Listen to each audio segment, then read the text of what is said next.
Hello and welcome to another video. So today we're going to be taking a look at the Burn Earth Rune deck, which is pretty interesting. It's definitely got some interesting combo potential with Wizard, Mutagenic Bolt, Master Levi, and a few other little cards here such as Witch's Cauldron and the other Earthrights, which allow you to do quite nice draw power.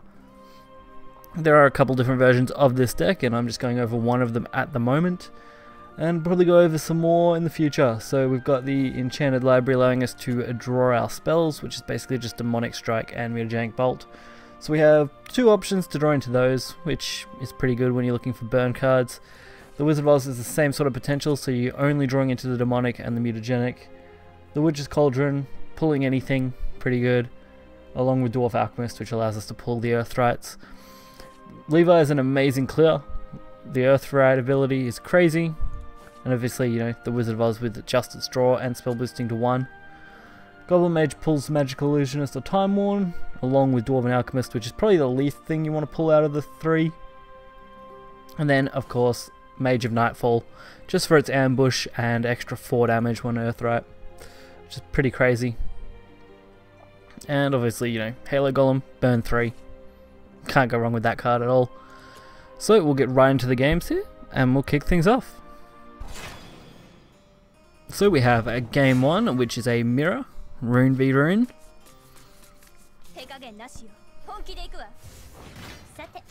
So we've got the Time Worn Dwarven Alchemist and a Master Mage. Obviously dropping the 6-drop being the better option. And getting the Magical Illusionist, which is a pretty great early game. You're really pushing for an early Earth Sigil and early 2-drop, where dropping a Mage is usually good if you're going first if you don't have another 2-drop to go with it. So we push out a Dwarven Alchemist, mainly so we can pull off a turn 3 Magic Illusionist if we want to, along with the Earth Essence so we can guarantee its survival.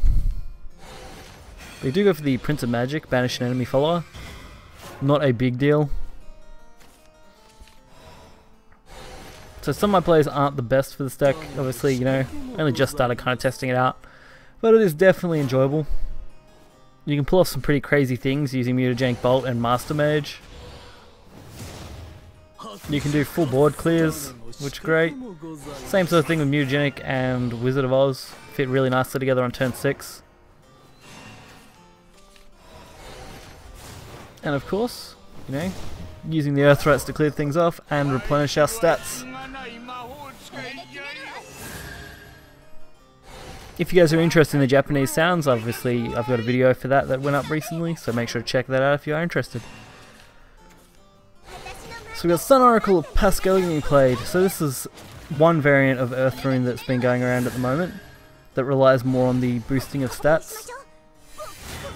One I considered, but I did get rid of my Sun Oracle. I only had one of them, so I didn't think it was worth keeping anyway.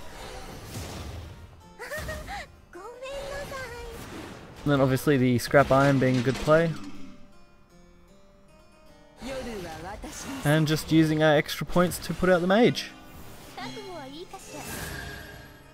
Being able to push the extra damage is always amazing, so being able to do that is great. We do see Veteran Alchemist from the opponent. Pushing out 5 to us for health is really going to be a pain for this deck. Any kind of major healing is hard for Burn Rune to deal with. Small amounts of healing aren't too bad. Fortunately, I do have things like Mutagenic Bolt in my hand. And Master Mage, which is great.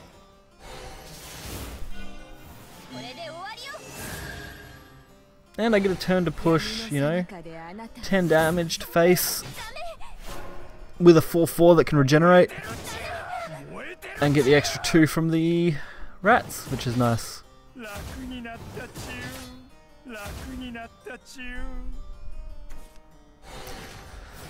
So they do go for the golems here. They clearly wanted to try and protect themselves. Luckily we have Master Mage, which clears the board, deals 3 damage to them, and allows us to easily pick up the win for game 1. So we'll move into game 2. Alrighty, so for game 2 here we are versing Blood. Not too bad a representation of the meta, you know, Rune and Blood. So we drop the Enchanted Library and the Halo Golem, pushing for anything good for the early drops. Unfortunately we do get Time Worn, which isn't too bad going second, but I would have much preferred it if I had another 2-drop to go with the Scrap Iron. But luckily we do draw 2 Time Worns, so playing 1 on 2 is okay there. So we can pretty much curve out 1, 2, 3 and then Time Worn on 4 if we want to.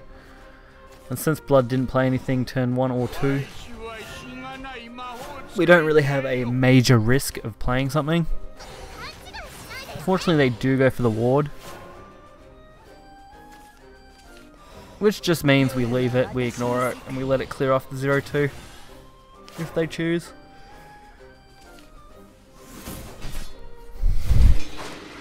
And they push out a Blood Wolf. Definitely could have been worse.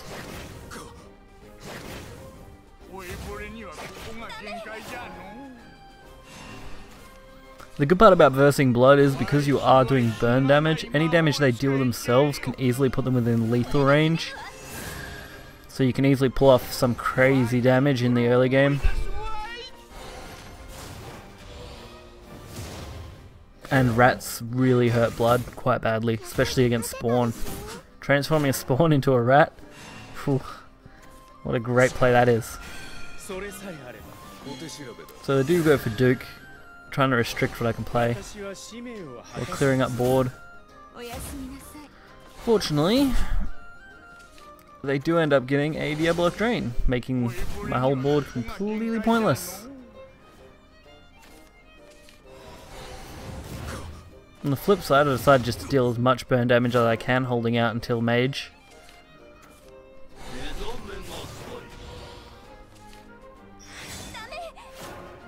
On the lucky side of this, being able to just play Mage out twice in a row if I want to, with full board clear, it's pretty nice. And having them on 1 is really hard for Blood to come back from in a healing position. So they go to 3, still within range of Master.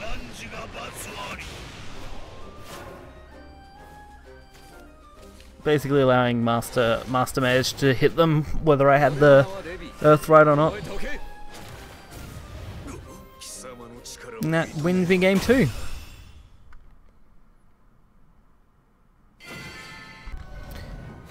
So the final game here is against Forest. Pretty sure this is a neutral variant Forest.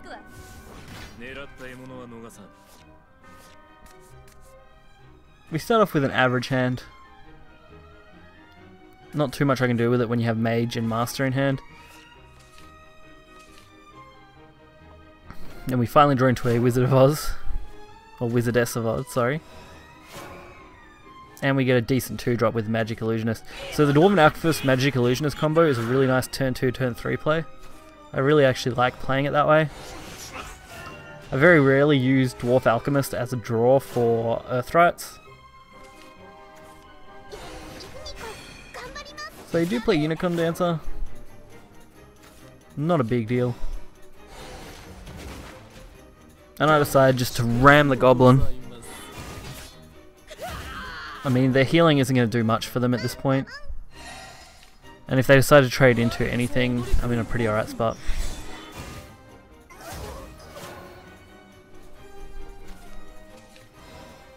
And I finally get a decent Earthright, so I'm able to use that. Get rid of the Scribner, trade the 2-2, and then summon a second Magic Illusionist, making it a little harder for them to be removed. And hopefully buying enough turn to pull out Wizardess of Oz, or Time Worn.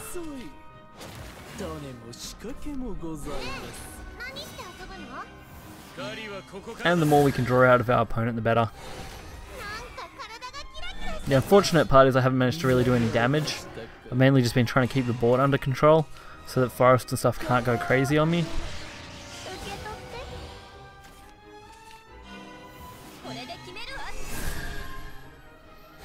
So we do get a alright trade here, leaving us at 4 health. A little harder for Forest to deal with.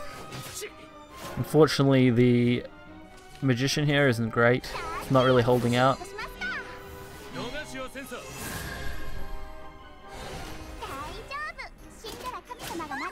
So they just trigger face, decide to obviously take take that wizard out on me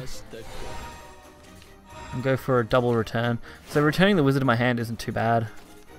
It is a good body, especially as a 5 cost. So I decided just to go straight into Mage.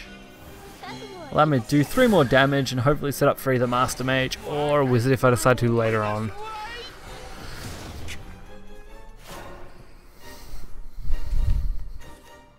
So they do go Beauty and the Beast, resistant to damage and destruction from spells and effects.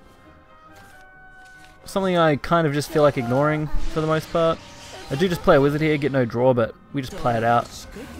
Not like we have any spells to begin with, so I wasn't too worried about losing it, and it draws an attack quite nicely if they think, oh yeah, I can use it. But they obviously have nothing and concede.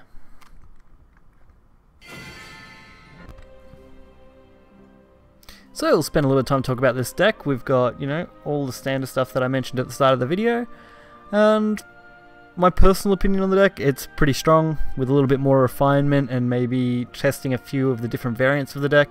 I could definitely see myself playing this as one of my mains for this expansion if it keeps up at the rate it is. It does quite well against blood, it can handle itself against sword. Your matchups are very dependent on your draw, so it's very easy to brick, which is kind of unfortunate, but the consistency with its draw is quite nice. There may be room to put Teaching in instead of Enchanted Library as a card, but I just haven't decided how I'd want to fill that out. Goblin Mage may be a little unnecessary, might try and put something else in that spot.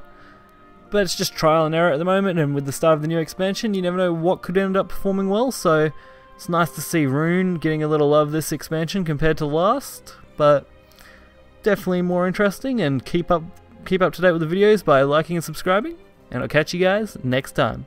See ya.